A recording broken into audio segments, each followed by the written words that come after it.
Ew. What's up, guys? We're back with another video. Leaving the Home Depot again, as is our morning ritual. And today we're going to talk a little bit more about our topic yesterday and then relate that to some holiday themed spooky stuff. The scariest thing this holiday season is Facebook Marketplace selling. So we'll get into that a little later. Who knows where else we'll go to. All right, so something that I have pop up in my conversations with people a lot is that, well, what do you mean you take my cards at a percentage in a trade? If you're not part of the Pokemon community, you may not know what the hell I'm talking about, but me as a vendor, if you want to trade cards with me and you want one of my cards and you want me to take your cards, well, I have to take those in at a percentage because otherwise there's no upside for me. It's just everybody's going to take my good stuff, leave me with their junk, and it's not a very good business model. So the way it works is people reach out to me. They have cards they want to trade in. They know they have some value, but they want something I have more. And so I take their cards in at typically 80% market value. Sometimes it's more if it's something more desirable or something easy to move. And they take my stuff at 100%. So maybe that makes sense to you, maybe it doesn't.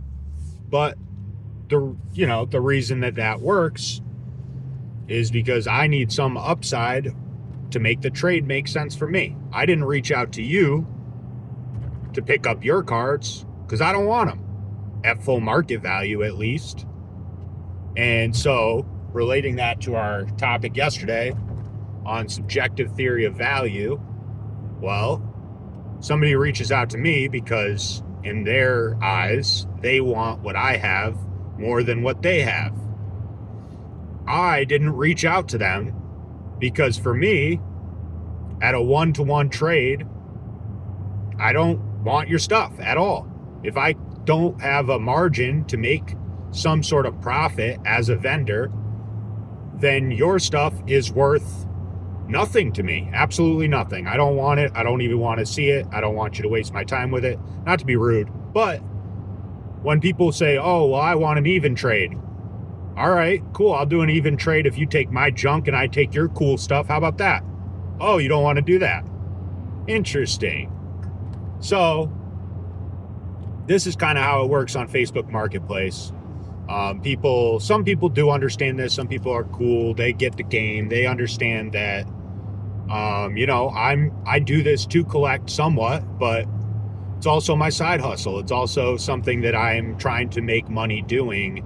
And, you feel how you feel about that. If you think that's evil, if you think making money is evil, then buying, selling, trading, being, active in a marketplace maybe isn't for you. Making a profit is why most people do things, and it doesn't have to be a monetary profit. For instance, like, some of us give up the money we work for things that we find enjoyable. We trade our value in dollars for things that we think are worth the value, even though they're not. Going out to dinner, blowing $100 or whatever is not profitable, but we decide subjectively that we value going out to dinner once in a while, doing something fun, bringing your girl out or whatever is worth more than the money that you have, right? So that's the trade-off. Everything's a trade-off. And so when people reach out to me on Marketplace, I try to let them know up front because I don't want to waste anybody's time, and you should not wait until they've spent 20 messages back and forth to tell them that you're going to take stuff at a percentage. Just do it off the rip. Say, hey, yeah, they say, hey, do you take trades? I say, yes, at 80% typically. If you're interested in that, we can work something out. If not, no worries, no problem. And also, if I reach out to another person on Facebook Marketplace who has something for sale, and I can tell that they want to take stuff at a percentage, well, then I'm not going to haggle. I mean, I might negotiate a little bit, but I'm not going to, we should do a straight trade. Oh, this and that. No, I get it, dude. You're not doing this for funsies. It is fun to an extent, but like Facebook Marketplace is not fun. If you're on there, you're there to buy, sell, trade. Like, it's not for kicks. Like, it's not fun. These people are not fun to deal with most of the time. The worst part about Marketplace is there's some people who genuinely just think if you do anything for money, you're evil. I've had more than a handful of people tell me to self-delete because I'm reselling Pokemon cards. Do they need psychiatric help? Yes. Do I tell them that? Yes. And then I block them. Goodbye. You're gone forever. Banhammer. Nobody cares. Adios.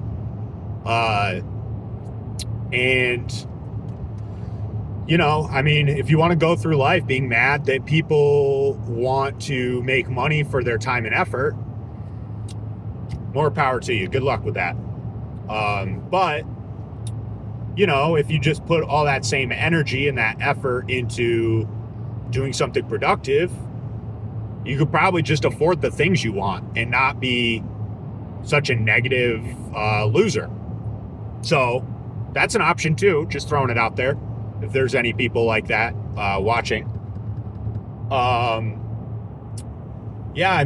So Marketplace, people ask me, oh, is it worth it to be on there or whatever? It's like, if you have the stomach for it, sure. I've had lots of good deals go through on Marketplace. I've met a lot of good contacts and people that want to sell me stuff, people that want to buy stuff from me. They, follow me on Marketplace because I try to post like once a week what my inventory is. And so it can be really productive. You just have to have the stomach for all the negative people, and you have to have somewhat thick skin if you're going to deal with people. Because there are just genuinely people who will say stuff, oh, you're trying to make money off a kid's game. First of all, that person 100% of the time is a mid-30s or 40-year-old guy with no kids who's really upset about Pokemon cards. So, okay, bud. But, like I said, I would say still on Facebook Marketplace, 75% of the transactions and the interactions are pretty positive, or at least respectful. And that's why part of the reason I like card shows so much and going to them and vending at them is 98% of the interactions in person are super cool, super respectful, and people are just happy to be there. They're enjoying their time, and they like to go out either as just adult collectors or with their kids as parents. And, it's a fun experience for everybody. I have tons of fun doing it. I used to bartend. I stopped drinking, and so I had to get out of that industry. And vending has a lot of similar qualities. You can, entertain, you can do sales, you can practice your salesmanship, you can negotiate, you can have, it's fun. And,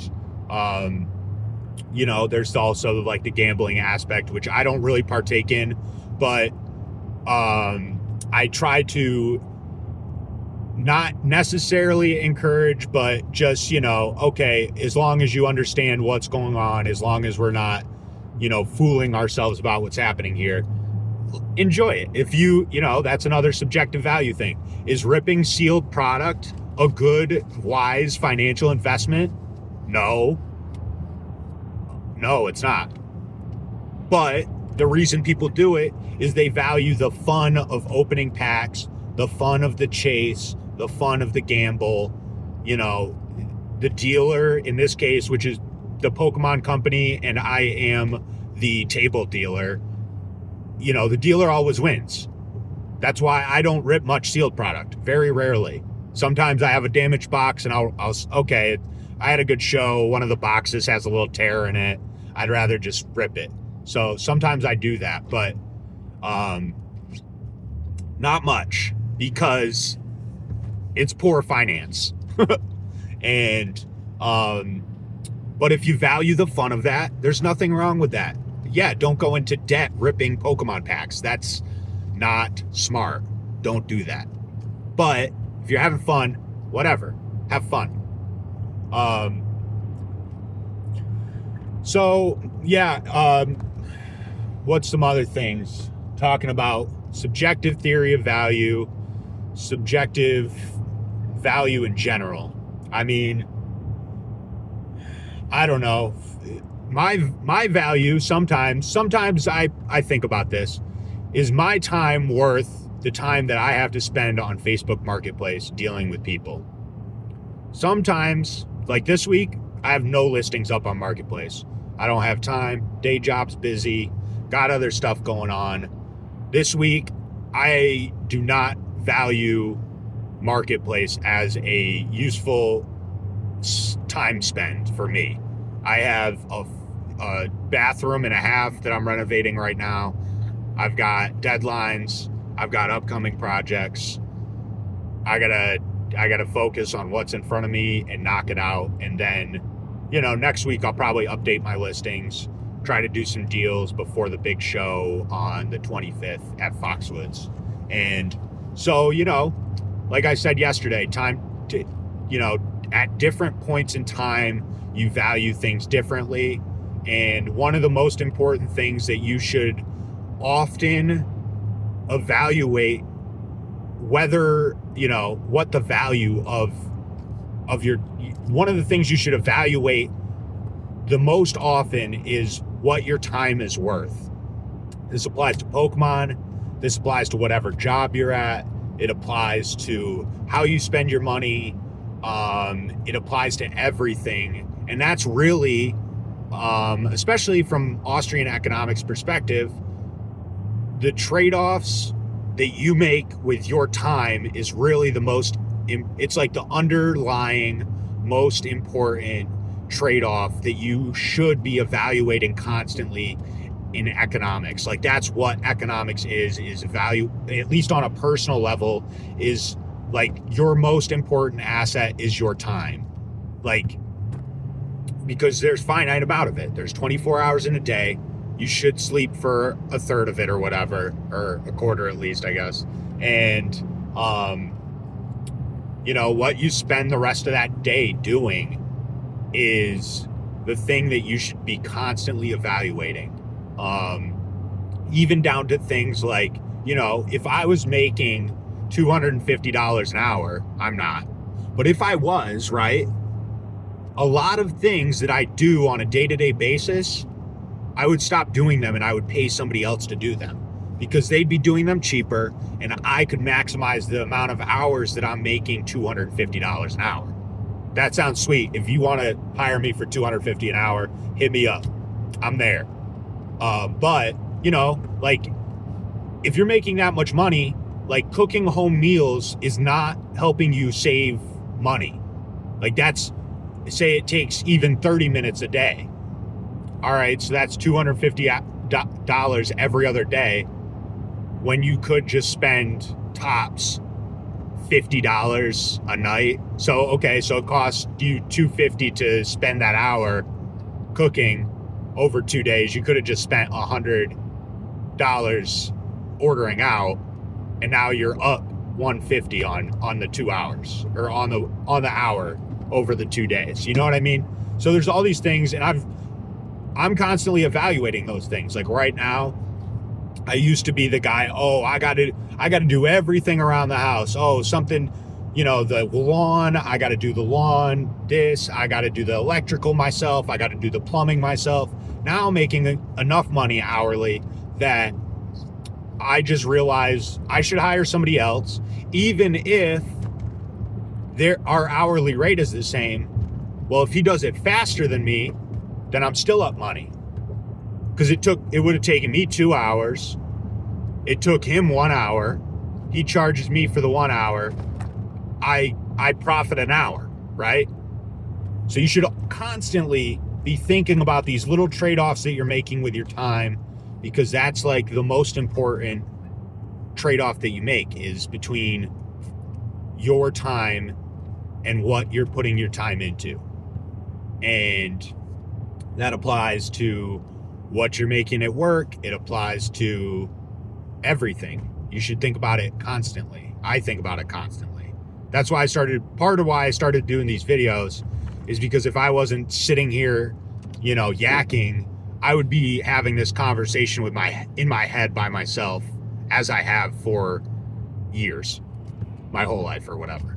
And so, I guess that's the little rant for today. Value your time, reevaluate your time constantly, reevaluate how to get more efficient with your time, what's worth your time, what's not worth it. Are you profiting off your time? Don't let people convince you that profit is evil. Profit is value that you are providing the market. Somebody else is deciding that they think what you're doing is worth whatever the profit you're going to make off the transaction.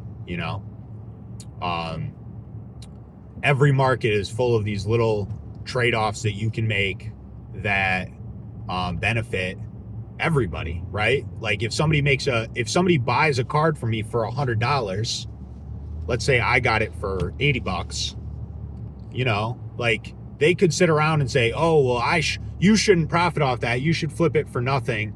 Why would I do that? I didn't make anything. I wasted time for no money. Why would I do that? But the reason that they're making that transaction, even though they didn't get as good of a deal as me, is they see the card and they go, oh, well, I'd rather have that card than this money. And every single transaction that people make, whether they do it, begrudgingly or not, it's like, yeah, I don't like to pay bills, but would I rather pay bills or have no roof over my head?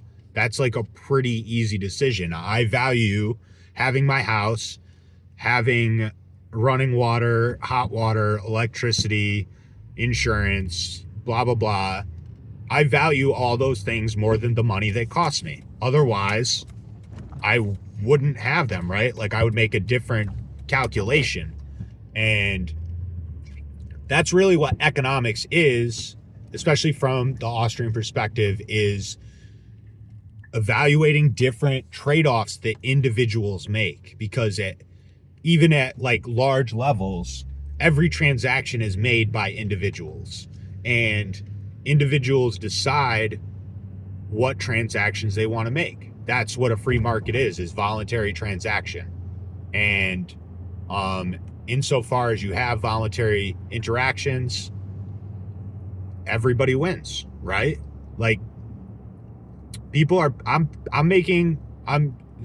my client right now is spending around 10 grand on a bathroom remodel. Would they prefer the bathroom remodel cost less? I'm sure.